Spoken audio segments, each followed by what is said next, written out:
এই সমস্ত নাফরমান লোকদের থেকে আমাদেরকে হেফাজত করে জোরে বলেন আমিন। আর একটা জবান খুলে বলেন আমিন। কষ্ট পাইছেন আপনারা? জোরে বলেন কষ্ট পাইছেন? আল্লাহ পাক আমাদের সবাইকে কবুল করে জোরে বলেন আমিন। আল্লাহ তুমি খুশি হয়ে যাও, বলেন আল্লাহ তুমি খুশি হয়ে যাও। আমার গুনাহ সবার গুনাহ ক্ষমা করে দাও, আমার গুনাহ সবার গুনাহ ক্ষমা করে দাও। আল্লাহ তুমি খুশি হয়ে যাও।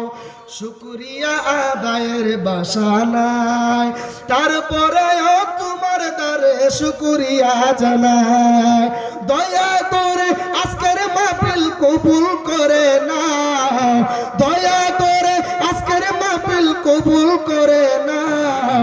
আল্লাহ তুমি খুশি হয়ে যাও। আলহামদুলিল্লাহ বলেন। সবাই আমার জন্য দোয়া করবেন। আমি অদম কারি।